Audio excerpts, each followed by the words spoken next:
se me olvida después. Ya, ahora sí, entonces, bueno, sean todos bienvenidos, ¿cierto?, a la clase de introducción a los primeros socorros en lugares remotos. Me voy a presentar, así que me conocen algunos, pero mi nombre es Denis Iturriot, soy el instructor que va a estar a cargo de la certificación.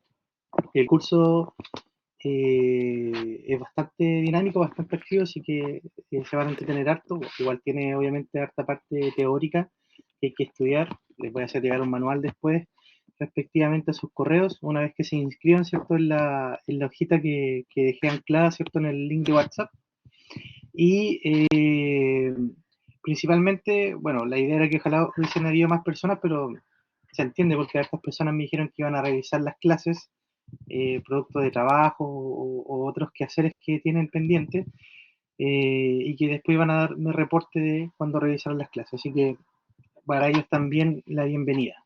Bueno, para comenzar, vamos a hablar un poco de la introducción a los primeros socorros en lugares remotos y hay que tratar de entender primero cuáles son las siglas, ¿cierto? Y qué significan más o menos o de qué se tratan.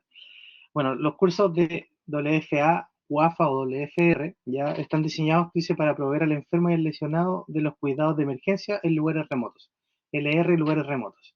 Entonces, para eso existen 4 certificaciones. Está el WFA Basic, el WFA Standard, el WAFA, que tiene 55 horas y que es por lo general desde donde nosotros partimos, ¿cierto?, los cursos, y el WFR, que es un curso más extendido, que consta de 88 horas y que tiene una línea quizás un poco más médica, en el sentido de que, por ejemplo, el WAFA te prepara para primeros auxilios en sentido de traumas, golpes, ¿cierto? Lesiones por el medio ambiente, eh, pero en el WFR ya empezamos a ver, por ejemplo, problemas gastrointestinales, problemas genitourinarios, envenenamiento, que son ya de una raíz un poco más tirada hacia la medicina. Por lo tanto, tiene un poco más de horas y un poco más de complejidad, ¿ya? Entonces, los que tomaron la opción WAFA van a tener hasta lo que les comenté y ya después del FR, que son las últimas clases, van a ver temas más orientados hacia la parte más médica.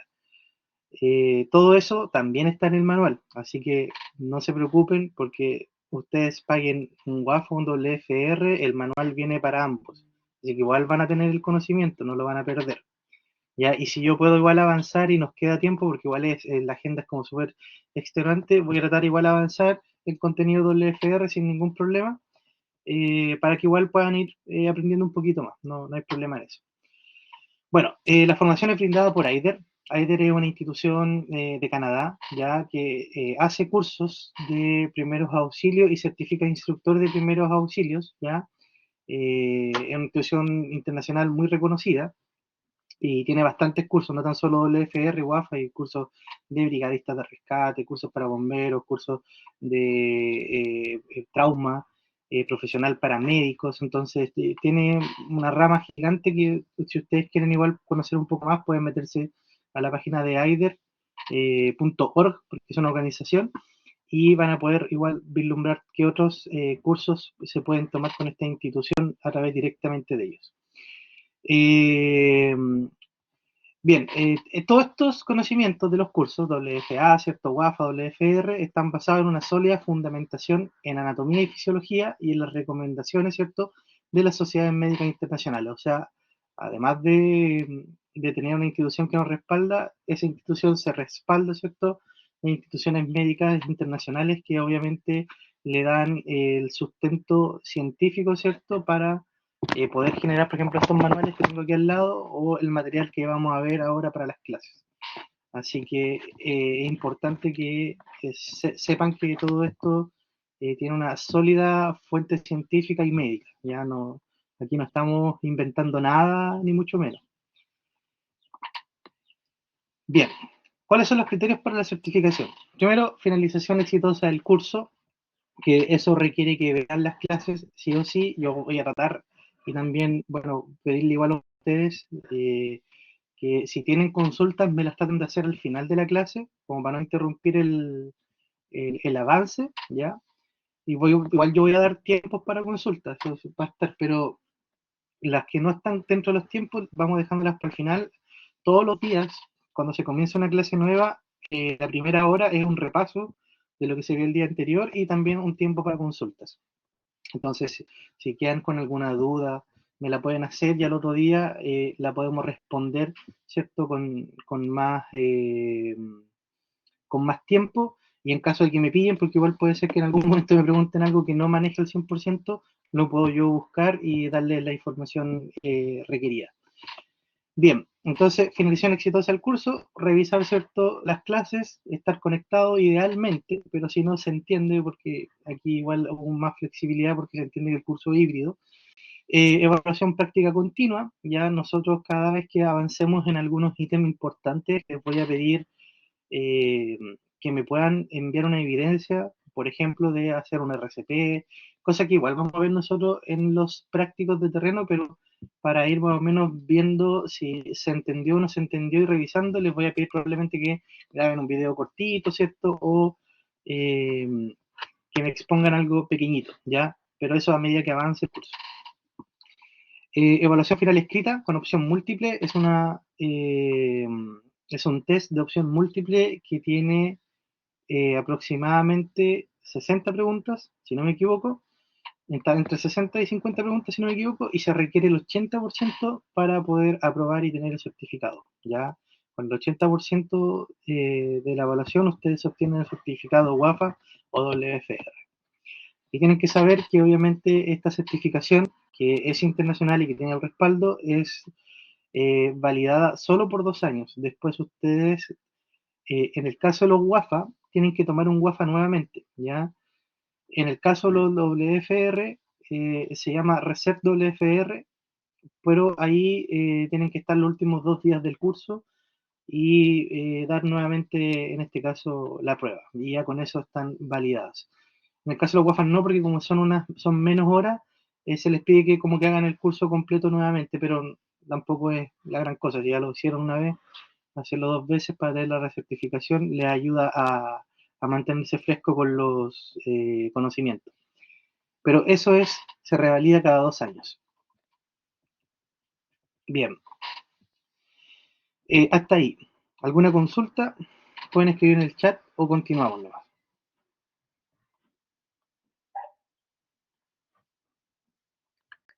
¿Continuamos? Si hay alguna consulta, ahí la respondo. Bien, entonces, como salía en una primera, en el título, ¿cierto?, de este PPT, salía que socorrimos en lugares remotos. Pero para eso tenemos que comprender qué es un lugar remoto, ¿ya? Y los lugares remotos, como bien dice aquí, son cualquier punto geográfico ubicado a más de 1 hora de un centro de atención definitiva. Llámese este hospital, clínica, sanatorio e incluso pudiese ser una ambulancia, ¿cierto?, de estas que son bien pro, que se pueden hacer intervenciones dentro de ellas. Entonces, todo eso es finalmente la atención definitiva o más profesional en cuanto a un paciente que requiera la parte médica. Entonces, lugares remotos, cualquier punto geográfico ubicado a más de 1 hora de un centro de atención definitiva. Esa es la respuesta, sale por ahí en el test, así que para que se la memoricen.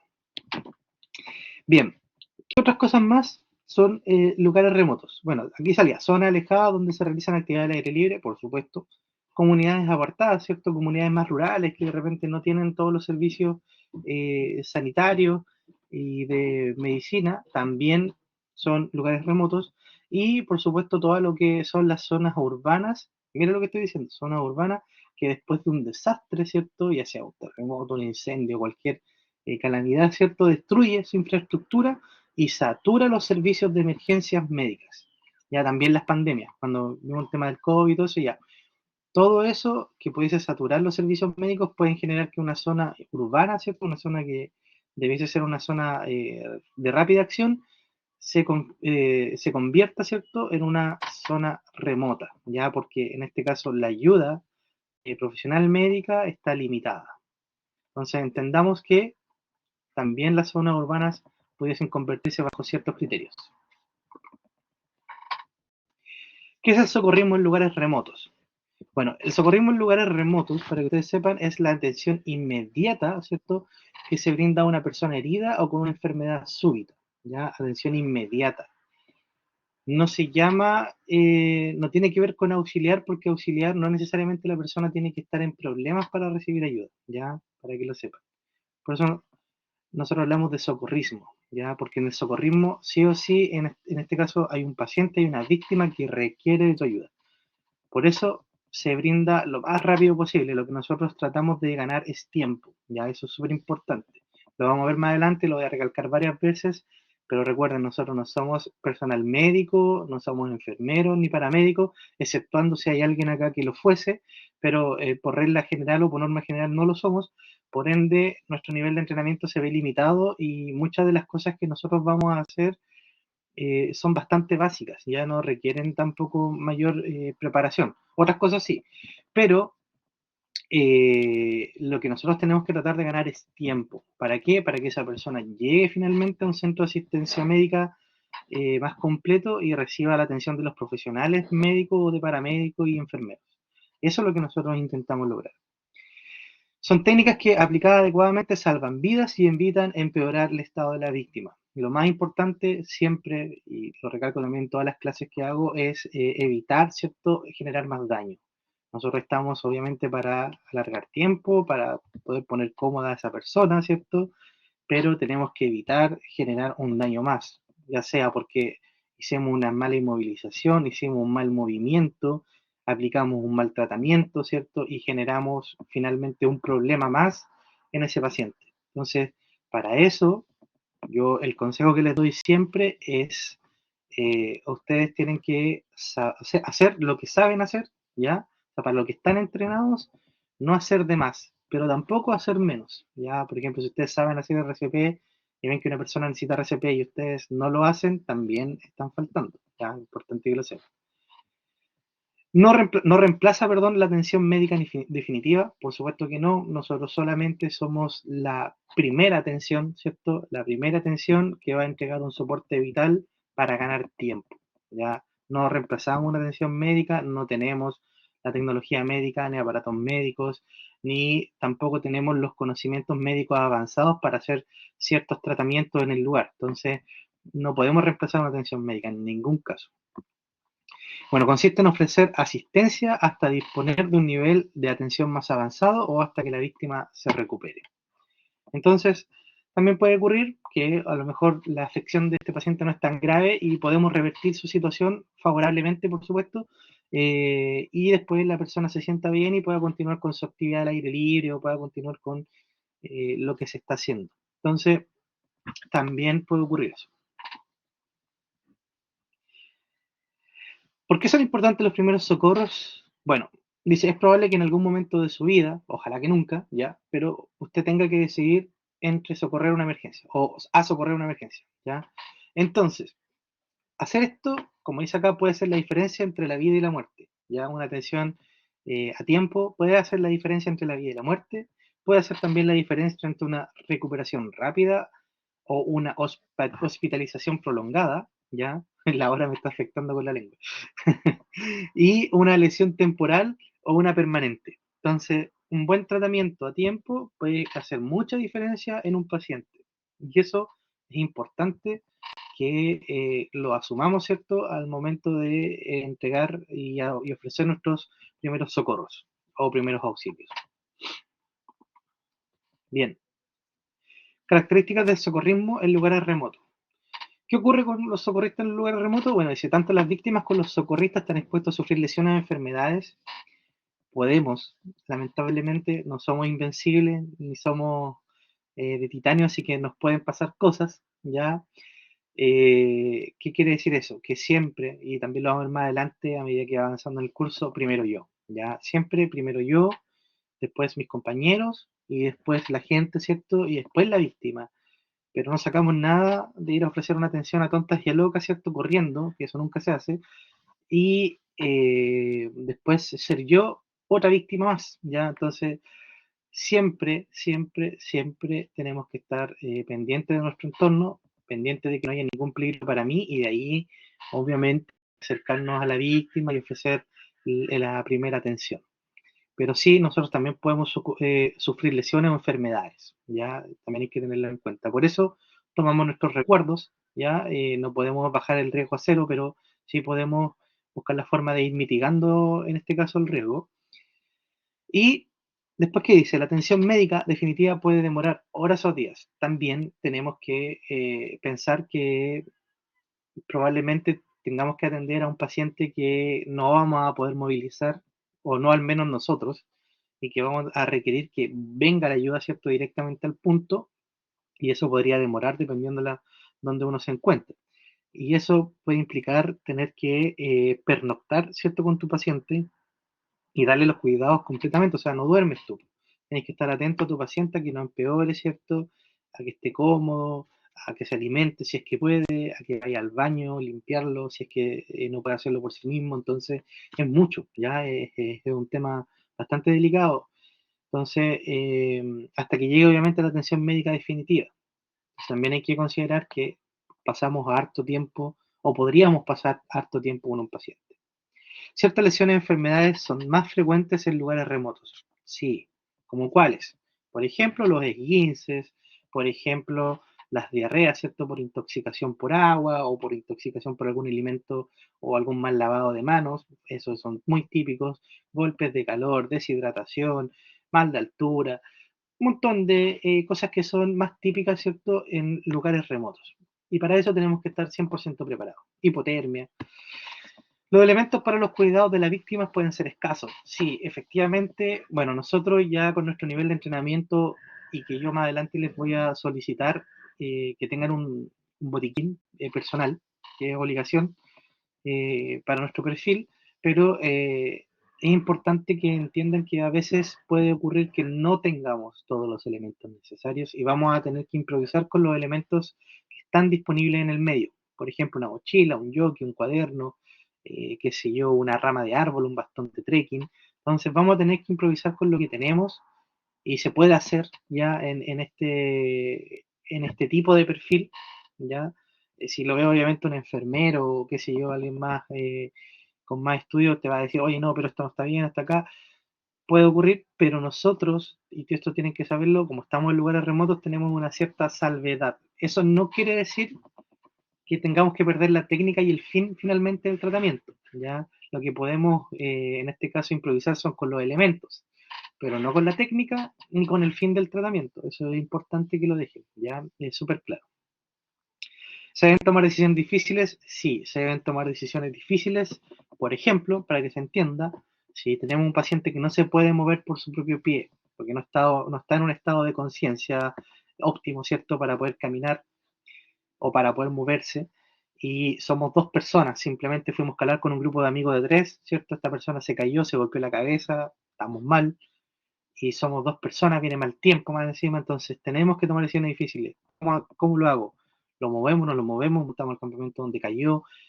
¿Quién va a ir a buscar ayuda? Oye, pero es que a lo mejor no es correcto que vaya una sola persona a buscar ayuda porque si me pasa algo en el camino, nadie me va a socorrer a mí. ¿Qué hacemos? Entonces, decisiones difíciles, sí. Van a tener que tomar probablemente decisiones que son difíciles, ¿ya? Y ahí obviamente no hay nada en el manual, ya para ese tipo de decisiones, queda solamente a criterio de la persona y a criterio del momento y de la realidad. Ya no hay algo como de manual. Lamentablemente para esas cosas que son tan delicadas hay que ir asumiendo finalmente las decisiones una por una. Pero eso, entonces se toman decisiones difíciles. Por ende, si lo vemos todo esto hacia atrás, ser socorrista tiene bastante estrés una vez que uno empieza y cumple su rol de socorrer a un paciente. Tiene mucho estrés implícito, ¿ya? Pero obviamente la idea es que con nuestro entrenamiento lo podamos manejar y podamos salir exitosos y airosos de la situación. Bien, roles y responsabilidades de los socorristas en lugares remotos. Principalmente seguridad personal del equipo, la víctima y los espectadores. Nosotros somos los encargados de brindar esa seguridad cuando no la hay, entonces tenemos que estar súper atentos a nuestro entorno, ¿cierto? Cuidar a nuestros compañeros, cuidar a las víctimas, ¿cierto? Y a los posibles acompañantes de las víctimas. ¿Ya? Eso también es tarea nuestra. Evaluar la víctima, ¿cierto? Y primera respuesta ante una emergencia. Entonces vamos a tener que observar al paciente, ver más o menos qué es lo que le puede haber ocurrido. Se cayó en bicicleta, se cayó de un barranco. Oye, mira, parece que le pegó un animal, ¿cierto? Está botado en el suelo y hay unos caballos lejos. Entonces, vamos a tener que sacar una idea aproximadamente y ver si este paciente está consciente, inconsciente, o está muy enfermo. Entonces vamos a tener que sacar como por idea de visual primera nomás, de primera instancia, qué es más o menos lo que le pasa. Capacidad de operar de manera segura el equipo de transporte utilizado en los entornos agrestes. También es importante que sepan que si tomamos la decisión de transportar pacientes, ¿cierto? Tenemos que contar, obviamente, con las herramientas necesarias y correctas para hacerlo, ya sean camillas, ya sea incluso vehículos motorizados, contar con la licencia que corresponda, ¿cierto? Para hacer las extracciones. Entonces, el momento de un traslado de un paciente es súper crítico, ya porque podemos igual empeorar la situación si hacemos mal traslado. Entonces tenemos que tener seguridad de lo que estamos haciendo y ojalá haber tenido experiencia de cómo hacerlo. Esa experiencia en primera instancia se gana justamente en los prácticos, pero si no, igual es importante que ustedes lo puedan ir con sus amigos, ¿cierto? Con la gente acá del curso, más adelante, si hacen un buen nexo y grupo, puedan ir practicándolo de vez en cuando. Bien, transporte y traspaso del cuidado a la víctima también importante, porque obviamente una vez que llegamos a los puntos tenemos que entregar este paciente a la atención profesional o al equipo a lo mejor de rescate que te viene a prestar apoyo. Ya puede ser que lo saques tú, después venga bombero, después socorro andino. Entonces, imaginando. ¿Ya? De ahí, todo eso, obviamente, ese traspaso se tiene que hacer un documento que es una ficha, donde tú dejas tus datos, ¿cierto? Y indicas los tratamientos que hiciste. No es como que lo entregas y parte de cero ahí, no. Hay todo un historial de atrás. Entonces tú lo tomaste como primer socorrista y tienes que tener un respaldo, una hoja que vamos a trabajar más adelante, donde se ve todo lo que hiciste con este paciente y se le entrega, ¿cierto? Después a quien te viene a socorrer. Bien, después dice recolección y registro de datos, que es más o menos lo que estaba comentando. Ya es lo mismo. O sea, recolección y registro de datos tanto del paciente como también de la gente que acompañaba. Igual es importante, a veces se nos olvida, pero igual es importante tomar datos de los amigos, personas que acompañaban a la víctima y preguntar, por ejemplo, si es diabético, si consume algún medicamento, si está bajo los efectos, ¿cierto?, de alcohol o de alguna droga recreativa, etcétera. Todas esas cosas que son información nos sirva a nosotros para poder dar atención de buena, eh, dar una atención buena y correcta y además de eso para poder dejar un registro de datos para los futuros proveedores de salud que lo van a tomar. Bien, lo más importante sí siempre es la prevención. De hecho hay una frase que sale que el mejor botiquín es el que no se usa. Y efectivamente es así, pero no por eso no vamos a tener botiquín, por supuesto, sino que tenemos que tener un buen botiquín personal, ¿cierto? Para que nos pueda socorrer, caso sea necesario, primero nosotros y posteriormente, si encontramos una víctima, ¿cierto? También a ese paciente. Pero la prevención es fundamental, ¿ya? Entonces la prevención es uno de los objetivos fundamentales, dice, la educación es una de las mejores prácticas preventivas, por eso felicitaciones por tomar el curso, felicitaciones también por querer entrenar en esto, porque la educación es vital para este tipo de actividades que nos gustan a nosotros al aire libre.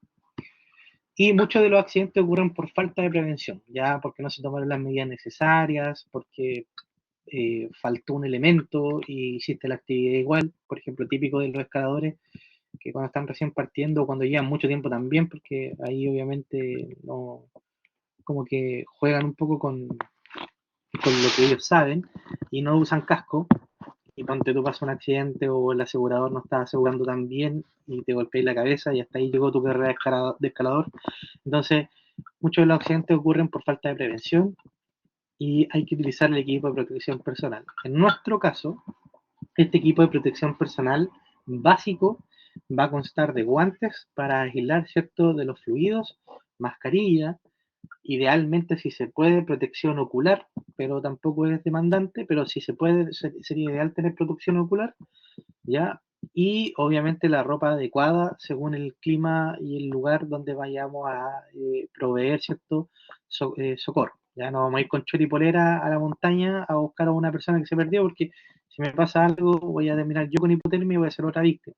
Tengo que ir preparado, ya preparado con la ropa que corresponde, con el zapato que corresponde y con todo lo que necesito. Entonces, a eso se refiere. El 70 o 95% de los casos se deben a error humano, sí, y por ello se pueden prevenir. ¿Ya? Eso es como lo... Bien, ¿qué tenemos que cuidarnos nosotros? Lo más importante es cuidarnos de la transmisión de enfermedades. Permiso de tomar un poco de café.